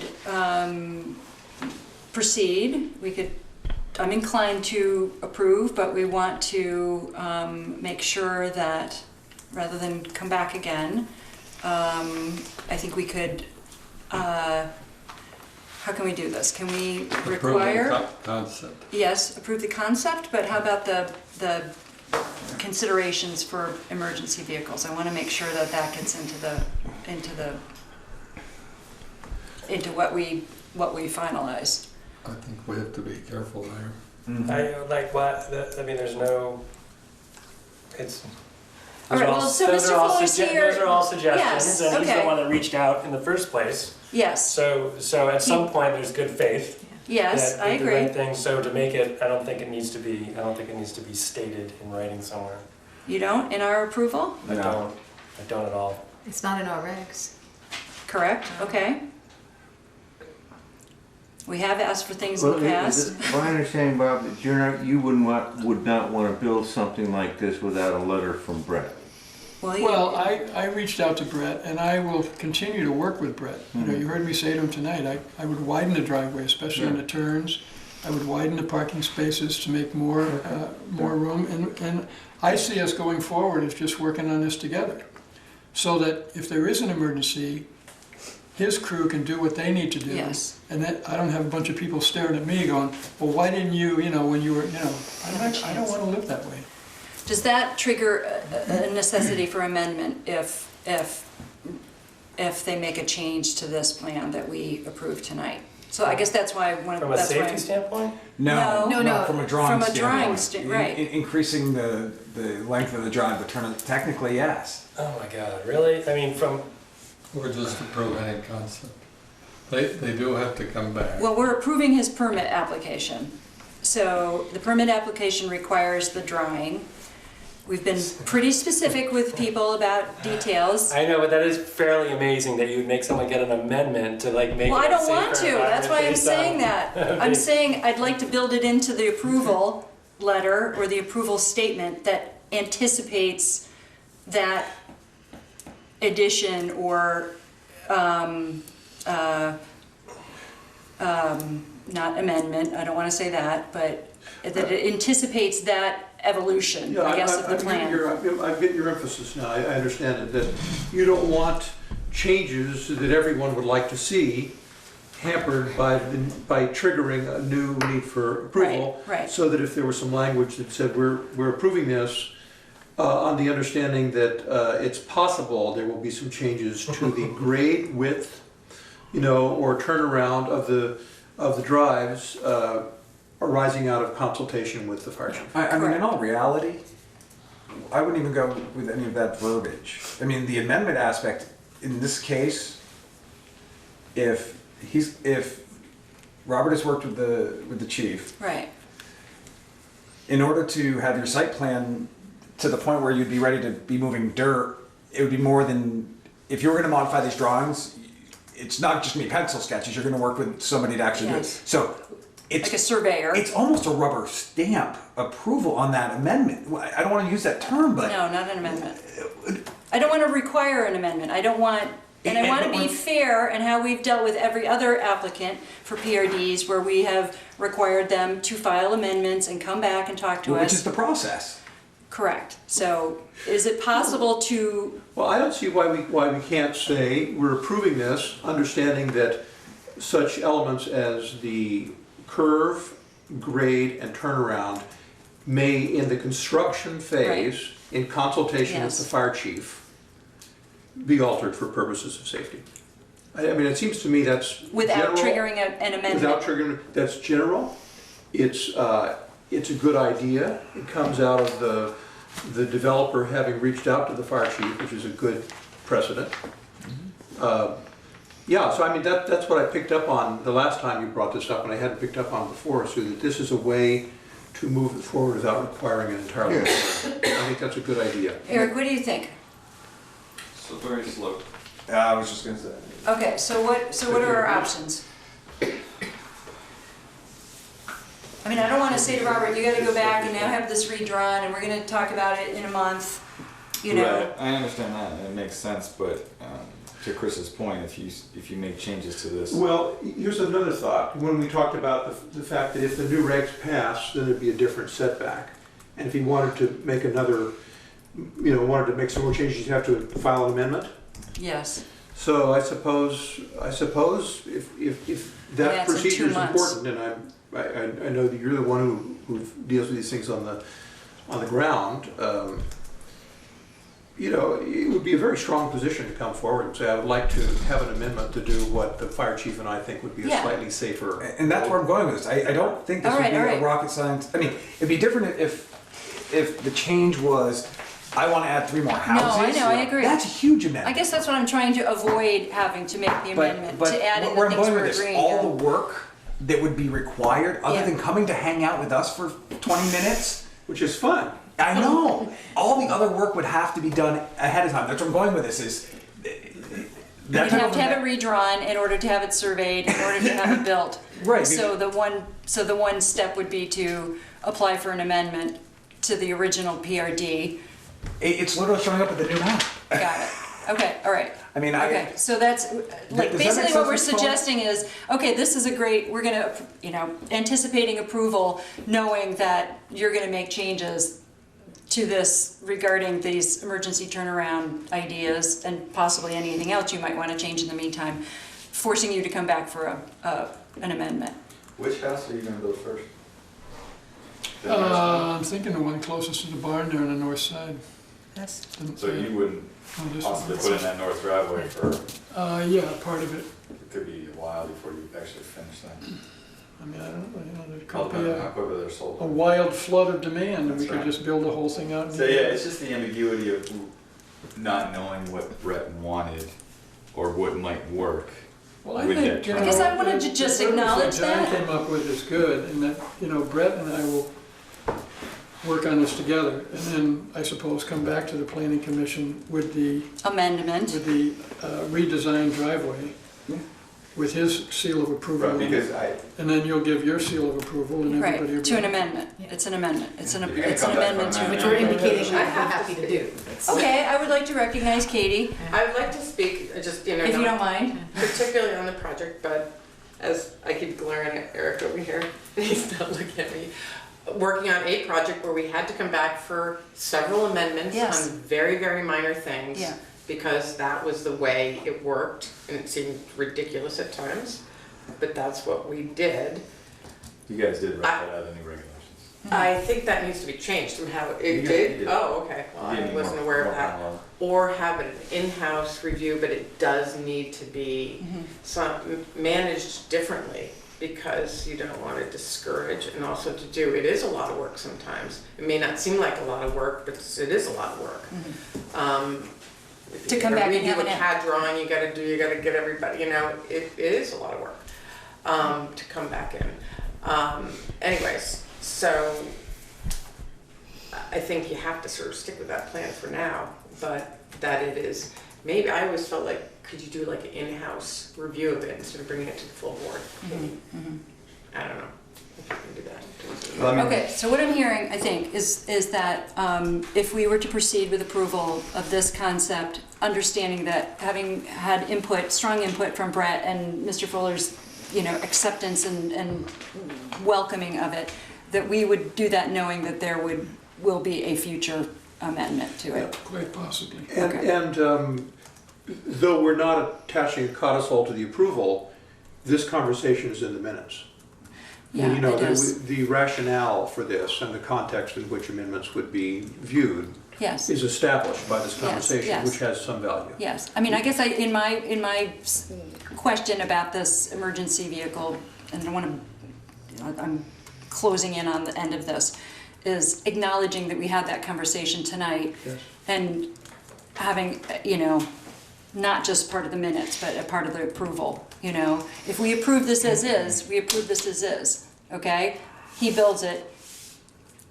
There's no accommodation for emergency vehicle. Mr. Fuller could easily just build this as is when we approve it tonight, okay? So, we went through all this trouble to have Brett speak and to take his information and to understand it and agree with it. I guess my suggestion is to acknowledge it somehow. without just saying, you know you're gonna have to come back for an amendment at some point. I agree. I would like to have that in the minutes, I'm sure it will be. Eric's writing it as we speak. And, but I take Chris's point and Eric's point, you know, that we're trying to be consistent with our procedures. But I also take Katie's point, which is that maybe we need to, as we move forward, think about a little bit more discretion on the, you know, And be not having to consistent. bring everything back to a full amendment. But at this point, we can't do that. That's what I'm hearing. Bob, are the 6 houses as they're drawn here, is that pretty much where they're gonna be? They better, yes. Okay. They have to be That inside is the the, zone. yes. Yeah. They have to be in those red boxes. Exactly. They do not have to Okay, be, and that's our they do understanding. not have to be Okay. where the little houses are. You Okay. can't decide to plunk one over here, not gonna Right. happen. Well, that's a nice place. Might be red. Okay, Can I make one other Yes. comment? Sorry. If the emergency, to deal with the issues that Brett brought up as a contingency of approval, you said you don't want to do that? There's no Say that again, specific, Kate. there's no What was specifics that? here. Or just to modify the design so that it meets approval of the fire chief, so that you could actually meet with him, you know, say, we're gonna do it like this, he's like, that works much better. You But could word that's- it that, What? you could word it that you need your state permits for wastewater and you need a letter from Brett. I was just Right. thinking that too. Whatever And Brett you- decides, if Analogy. Brett decides this is good, then this is good. If Brett decides he needs a 45-foot turnaround, then he needs Brett to provide a letter that says, I'm good with this. And So following up on Katie's comment, and that's helpful, if we worded something like that, just as you put And it, then you that, wouldn't have to come back for him. that, yeah, and would that take care of the slippery slope problem for you if it were that clear? it goes back to, you know, what I if think you Brett would comes have in to and says look he at wants a an amendment. 4-acre turnaround? You know, he wants some gigantic. Yeah, I think you 100 would square still foot have to have an amendment. park. Well, he doesn't, but Yeah. I spent an hour today talking to a guy about it, what the definition of a covered walkway is. So this is the minutia that I get into. If you don't say what a covered walkway is, then they might think it's a 2x4 with a blue tarp versus a, you know, blah, blah, blah. So those are the types of things that come into my office. So, you know, having a letter from Brett, you know, the zoning board's done that before. Yes. But usually it's just, he signs off on it with no changes. Not, he signs off on it and there will be possible changes because you're Right. not sure what those are about. Right. So can I ask a question? So can you just approve the plan as drawn with the understanding that quite possibly, almost certainly, they'll be making some modifications to the driveway plan? That's what I'd like to And we'll do. come back for Amendment. an amendment on that when it's complete. Making modifications in consultation with the fire With the chief. fire department, of course. Yeah, I think, I mean, if we're putting something in the record like that, Yes. that's the whole That's what I'd like to do. enchilada, yeah. And then everyone's been heard, and you have something in writing that recognizes our conversation. Yes, exactly. How do we feel about that? Good. Yes. I mean, the other crazy option would be to split it up like you did in ourselves. Remember how you said you can, the front 4 residences could be built, but the top 2 could only be built after the bridge was approved by the state. So in this situation, you could say something like, you know, the 2 center houses could be built because they're accessed by relatively short driveways, but, you know, to build the other 4 outside ones, then you would need to come My back. response to that is, I think that's ingenious and interesting, but it seems to me it really makes the developer's life a lot harder, because that was Marcel's idea before. So I think, Ingenious and I interesting. prefer to do it as we were just thinking about it. That's my response. I think simple is better. But it was a nice thought, though. Good gear turning. Okay, we're getting close. So can we propose that? Yes, I'm looking for a motion then. I propose that we accept it, and that the records show that. And the approval There's an, letter. so we're approving it, that's that. But Yes. the records will show that we have the expectation that that Bob may come back with suggested modifications reflecting his consultation with the fire chief. So we're anticipating that in a way that might make I'm gonna say expectation of modifications in consultation. Yeah, related to Fire safety. fire safety, the road. That's roads. assuming the thing never gets Slopes. off the ground. Driveways and Yeah. parking, not the buildings. If we build one house and nobody wants to buy it and we end up owning it, then we probably won't build out the rest of it. And Yeah. it won't be The necessary. good news is you'll have a great septic for one house. That's God. another problem Yeah, I really have with long my wife showers. is, why do we want to put in a septic system for 6 houses if we're only going to have one? I don't have a good answer for that. Faith, Go don't her. tell Faith. It's about the same as one mound system. It's about $30,000, just to put in the leach field. So the motion is to approve with the expectation of modifications in consultation for emergency access. Although the approval is a simple approval, the expectation is in the minutes. There is No, not it's a in the condition. letter. No, it is. Well, It is, it's that- part of the This approval. goes right back to where we were before. I John, mean, if we approve this as is, it's as if we didn't have this conversation tonight. well, here's the way So we don't have the choice. here's the story of the conversation in my mind tonight. Okay. We were going in that direction. Eric shook his head and said, slippery slope. Then we started worrying about conditioned acceptances and what they mean. And we said, we're just going to approve it, but the minutes will show. I don't think the minutes are the thing that you go back to. That's how I heard the minutes shape of don't- our conversation. The minutes aren't the approval of a permit. The approval of the permit is simple, is a simple approval. That's what I thought we'd come to. But others will say what they think. So how do we feel about approval of this as is? Because that's what we're talking about. Plus the minutes that will show, that will give a context for further discussions that may arise. I don't think the minutes have legal standing necessarily. No. I think the motion Some does. psychological force when the, Yes, but a motion and a second and a vote are what, okay. Well, this is going back to the discussion 40 minutes ago, but I'm happy to do that. okay. I'm happy, it's fine.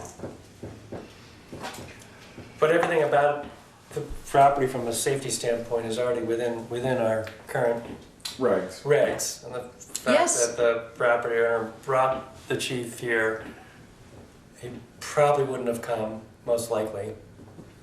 So we're having this conversation It was invited. that has been brought upon by the person looking for the permit, and everything in here Meets our regulations. meets our regulations. Okay. I I just got want it. to be clear about that. Yes, I got it. And about the whole, So let's just vote on it. Whatever the minutes say, they'll say, and some people will find that more interesting than others. Well, I want to make sure that the motion is clear. Clear, I move that we approve it. That's The entire motion. No Okay, so we have a motion and a second. So it's approve as is. Second. We have a second I already. have a second. Okay, discussion on the motion, which is to approve as is. Part of section 620, which is access approval, it actually, section 11, sort of kind of deals what we're talking about. Any dead-end public or private road shall have a means of vehicle turnaround for, but not limited to, emergency vehicles. So So is this a new road or is it a driveway? this would be a private drive. With this number of residents, I think will they E911 this? I mean, it'll become a road, correct? I don't know. I don't know how that's gonna shake out. It's. I was considering it a driveway because they're not individual lots. But It's more of a complex. And That would be up to the. Is the requirement for each residence just one parking lot or one parking space? Two. But the requirement is there a No, the requirement for requirement's two? one, actually. One. Requirement's one. So it has two. So right away, right out of the gate, it has double the amount of space that's required. I think that's a pretty big point.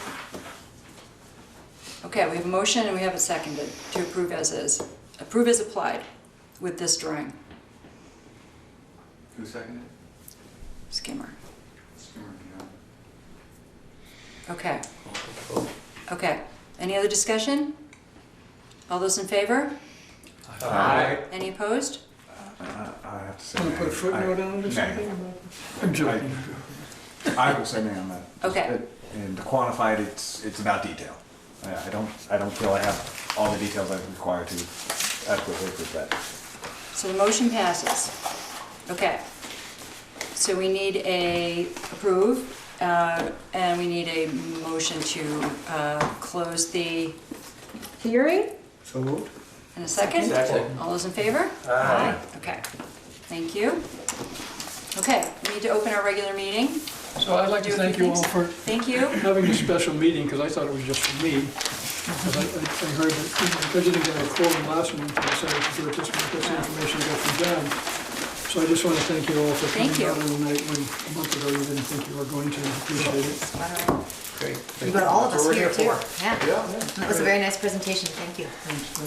And it was great you invited Brett, because that's got a conversation started that we'll keep going to, in general terms. Yeah, right.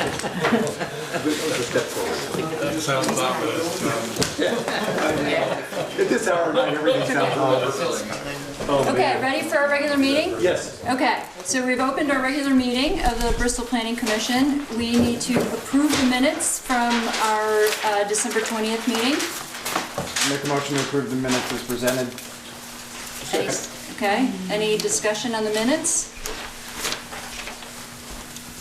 All those in favor? Aye. Any opposed? Okay, good. We have administrative matters next on the agenda. If any.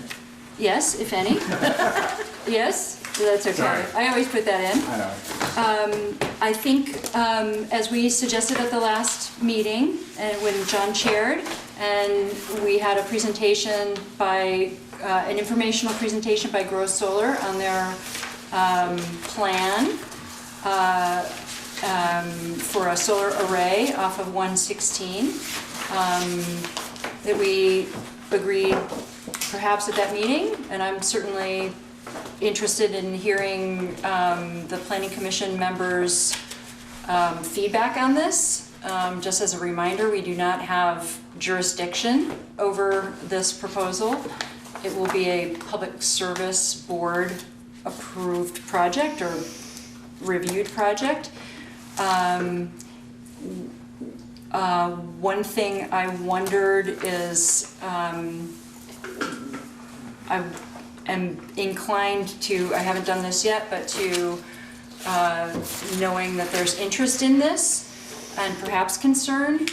We did receive a letter of concern, which is here in my pile of wet papers, and I will copy and share with you and maybe allude to as soon as I find it. I'm wondering what the thought of the group is about the possibility of either inviting or hosting, not with any jurisdiction, a more open public information meeting for Gross Solar and anyone to come and hear more about the project as a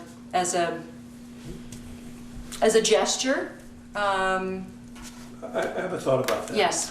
Of course, at this point, they haven't decided they're going forward. What they're doing now, they made a preliminary presentation, and now they'll have more conversations with Green Mountain Power and think about a lot of things like that.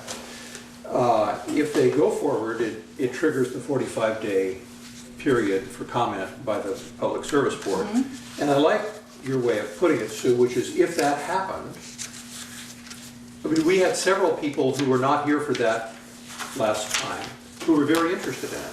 But most people didn't know it was coming. Now everybody knows it's coming because it was just an Addy-Indy.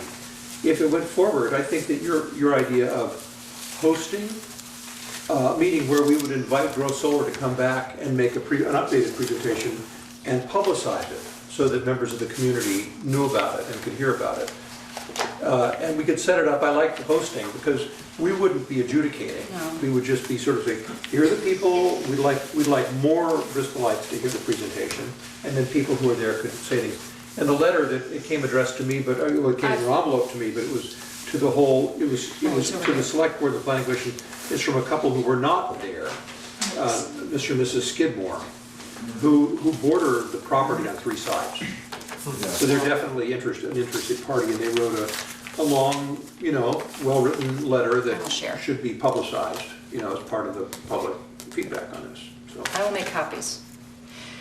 But we do have a guest, and if you would identify yourself and maybe say a few words. Yes, I mean, if you would like to say something, that would be fine. I would. I guess my biggest concern is it seems like all the solar arrays I see around particularly Addison County, but also around the state of Vermont, are all on productive farmland. That's my biggest concern, is we are losing productive farmland.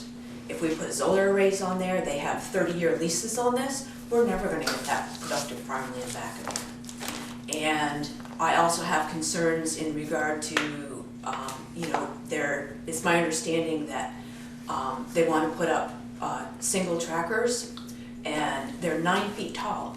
How are they going to effectively screen those things from the neighbors and from 116, from people traveling up and down 116? In the 32 years I've been up here, we have 5, 6, 7 times more traffic on Route 116 than we did 30 years ago.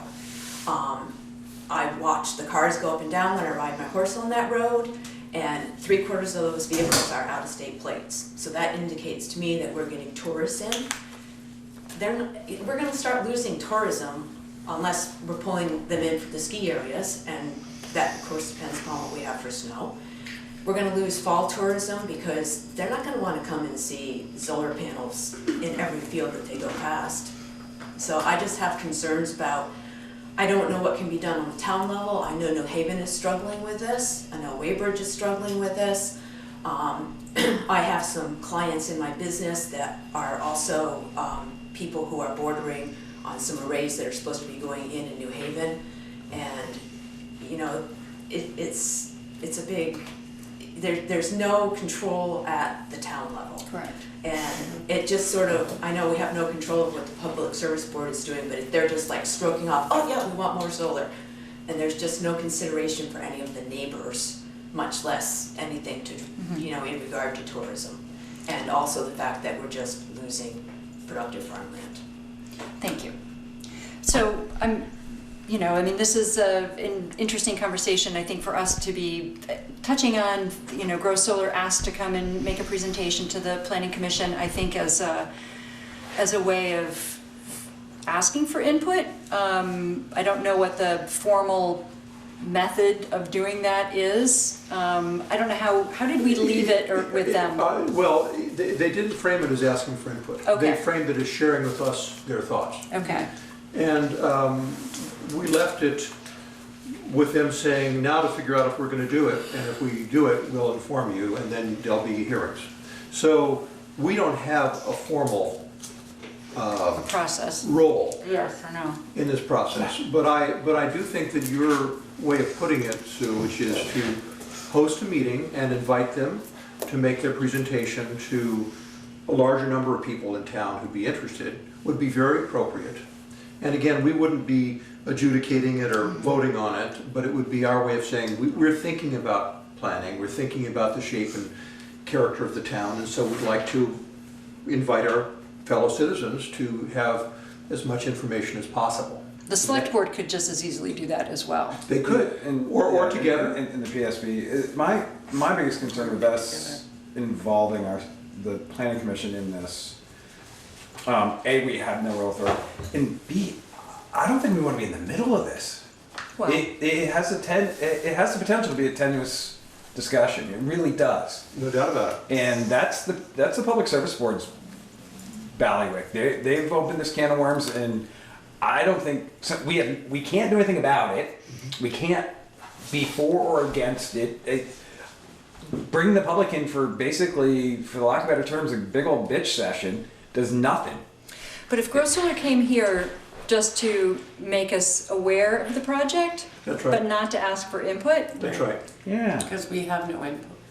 I know. They But I'm sound, curious about their intention. Well, I'm they sort wanna grease of, the and I wheel. don't want Oh, to just hell yeah. use my only experience has been through the reading the minutes, through it. or I didn't watch the video, but to read the piece in the Addison Independent. So I don't want to just go on that, but it seems, my impression was from that article at least, that Grow Solar had said that they were going to be reaching out to neighbors in order to make their plan.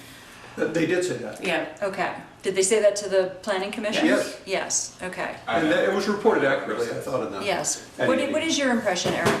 I mean, he came by an hour before he came here, and Yeah. he basically said the same thing, that you know, he just wants to get the project out there. So the projects, you have certain criteria. You need to have the project flat, it needs to be near a transfer station, and this comes up to both, and the landowners came in and asked them, well, you know, is this a possibility? So they're, like John said, they're not done yet. They're not at the 45-day notice, but you know, you don't want to, you basically didn't want to feel like he was sneaking around trying to do this stuff. He just wanted right out there in the open. I'm going to go talk to the zoning guy, I'm going to talk to PC, I'm going to talk to anybody that wants to talk That's to the you. best way to do it. But they're just kind of feeling around. They still have to talk to GMP. They still have some, I think, some environmental things. So that it's not a complete go yet. So that may, I'm not sure if that's what they're going to wait to talk to the neighbors. But he did say that, you know, we'll talk to the neighbors and we'll talk about screening. And they actually said they will have public hearings on their own. I think Right. above the PSB. The PSB has public hearings as well. So there are multiple public hearings that are mandated, and he seemed to infer that he would put more. If Who hosts or who calls a public hearing if it happens here? the PSB is in charge of The it. PSB Okay. does it, has it here. Yeah. And that's a formal hearing. Yeah. Yes. I think his idea was to have another informal hearing. That's what I heard say. You know, I'm more, he wants to uncomfortable just using talk the to word people. hearing, so Yeah, that's why I was informal saying, thing is not- It's an informal yes, informational session. It's a sales yes, pitch. yes. Right. Everyone likes to know what's going on. It's so not everyone knows. information, information No. session. Right. Keep Yeah, it that's- neutral, but If yeah, the- I mean, if it's, the public meeting service information board center. yeah. calls together, you know, a bunch of people in Bristol, 100 people show up, and you have 99 people that are irate. Given the political persuasion right now, which is put solar panels all over the place, does it really have any impact? Or is the might on public the service owner gonna say, okay, of the we green property. light this? Depends on who you ask. Was it your impression that Grow Solar wanted to have an information session? Oh, yeah. And that they would just like get permission to do it at No, that's hot part hour? of They would their, organize that's it. part of their Yes. process. Right. No. Not a public hearing. I mean, I'm not talking about a public hearing. I'm listening to what Chris said about this. I mean, what I like, and what you said triggered for me is, I like the thought that people get to hear the presentation, and also that the landowners and the neighbors and all get to speak. But I hear your sense, which is, it might not be most productive to get us in the middle of it, because we bring our own baggage. We got, Oh, yeah, we do. It may be perceived that it's our project. yeah. Yes, so I see, I got That's actually a it. very Yeah, convincing yeah. argument for me. I mean, I think my office will probably call Lincoln from Grow Solar and mention that we've got a few letters in. And Okay, I've gotten a call. from Okay. People concerned, they saw the article, so, you know, I can ask if he wants to come and talk. Yeah. It's up to him, he doesn't have to. not here, not at another planning commission meeting. No, It would it's be in an a event. public Yeah, forum. Okay. it could be a Saturday, rent. Yeah, that's what they should book the do. hall and Right. Yes. do your dog and pony. So Eric, Yeah. what's a way for people to give input to the company? So, you know, sort of, what would someone do more formally to share that information? Since we don't have a mechanism to Yeah, either you'd have convey to it or to ask. act on it, nor would I want to, frankly. But I am glad you're I mean, here the tonight. official capacity would be to show at the PSB hearings. All right, but I mean, if they're looking for you'd wanna shared contact Lincoln. information and having input beforehand, which it sounds like they are, either they're just informing town that they're gonna do it, and they're informing the neighbors that they're gonna do it, or they are truly looking for input. I guess that's my question. What's your They're just impression? putting their feelers out to see. That would be their You know, formal if he meeting. showed up at this planning commission and 700 people showed up and said, this is the worst thing ever, then, you know, they have to consider that.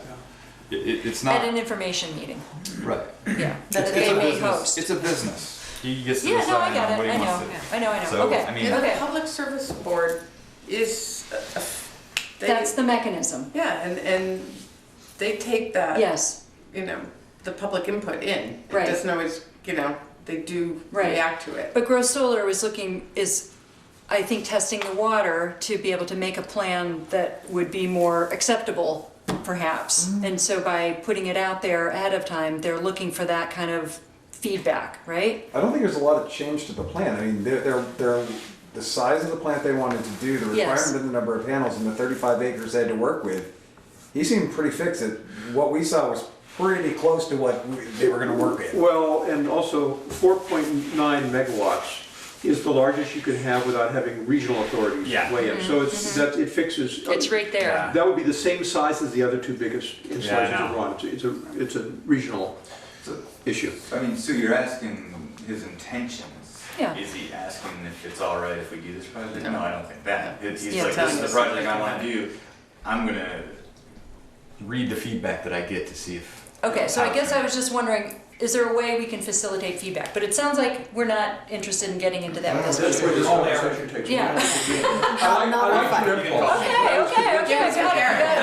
got it. Give Eric. Okay, this isn't an official vote, I just wanted to take the temperature. Yeah. Okay, No, I have a different kind of question. okay, are we done with this? Well, no, this is Okay. it's related to this. We got this very Yes. full letter from some neighbors. Yes, to us and the We're not select gonna be board. involved, they deserve a response. Yes, okay, And I'd be glad to write a response, say, thanks, we hear you, here's the process. okay, okay. And this I is think that where would be your great. actual letter should go. Yes, and since No that came offense. in mind, Since- yes. I'd be glad to write it. Yes, because it was a says very to the thoughtful planning letter. commission and the select board, but it came in an envelope to John. But I will make a copy for Yeah. everyone, since Yeah. it did come to us, and I'll make You sure can that it, respond to it. Why don't you do it? I'd be glad to do Okay. it, but they deserve an answer. okay. And it was addressed to the select board. Do you know, did they send a copy to the select board? I don't know. It said it was to the planning It commission and says to the select board. planning We should make commission sure. and the select board. I bet they did, but it was in our mailbox with an Yeah, envelope just double to check with John. Therese. That's all I I'm know, I asking. I'm just Yeah, yeah. point of clarity. But if we're gonna respond to them, we should respond to all the letters. Well, that's the only letter. We have only that's gotten come this. to us. Oh, okay. I Okay, got you a said there phone was a call, second my letter. response was that there's a PSB. I think And do you telling have them exactly what contact? they're- TV need to Yes. go Well, through. what I'm saying is we should coordinate somewhat what the response is. And I think the things to say are, thanks for your response, we hear you, here's the process. Right. You know, here's how it will go forward. As you understand it, which, First, we're waiting to hear if there's something positive, if they make a positive decision. Then they have the 45-day time in which hearings will happen under the Public Service Board's auspices. Right. But I mean, I just want to clarify that the reason I'm here is because it was on your agenda tonight, and Yes. I wasn't here at the other meeting because Yes. it was, No. he came in under other Yes. other it was in information the to Addison present. Independent. So I'm here because it was on your agenda that was posted in the paper that you were going to discuss it Yes. tonight. Right. So I just wanted to, just so you know, it's not Thank you. technically on the agenda, but John had commented at the last meeting, or to Gayan, she had called us for a comment. Yes. And you said that we would bring it up under administrative matters, just What- as a what- circle What she back. said and what the story said was, would it be fair to say it's likely that you will talk about it in one of your coming meetings? That's what it Yes, said, yes. and that's what I said. Yes, that's fine. And Just to here be we are doing clear. it. what you Yes, say. so You that's gotta- fine. you gotta And be thank very you careful. for coming, it's important. It was good. We're figuring it out too. Yes. and I mean, I just, like I say, I just feel, listening to the clients that I have in New Haven and hearing them talk about the issues that they're going through and, the fact that these particular neighbors don't want a solar array near them. But, and then, reading in the paper how up in arms the town of New Haven is in regard to everything is all of a sudden solar arrays, and it's like, it just feels really unfair that the towns and the neighbors really have no say, and the Public Service Board is just signing off. Call Dave Sharp. I've talked to Dave. Okay. Get involved with And state everybody else, politics. but I'm not just picking on Dave, but that is. I yeah, have, and, his response was, talk to the Public Service Board, you Yeah. have to wait until they Yeah. have their Yeah. hearings. Yes. But I just want to have all my bases covered. Yes, thank you. That's good. Very brave of you. Good. Yeah. Okay, I think we're done. Yes? Okay, anything else? So, Eric, let me just touch base with you on a next meeting. We would normally have our meeting next week, but I don't think we have business. So our next meeting would be, February. February's not up, I can't see the third Tuesday. What would be the third Tuesday of February? That would be. It just hasn't been flipped in. 21st. The 21st. Okay, so we're gonna Third Tuesday. aim for that. Yep. And you're gonna let us know if we have business. I will tell you if you have. Okay. Okay. Okay? Good? Great. Motion to adjourn? So moved. Second. All in favor? Aye. Thank you.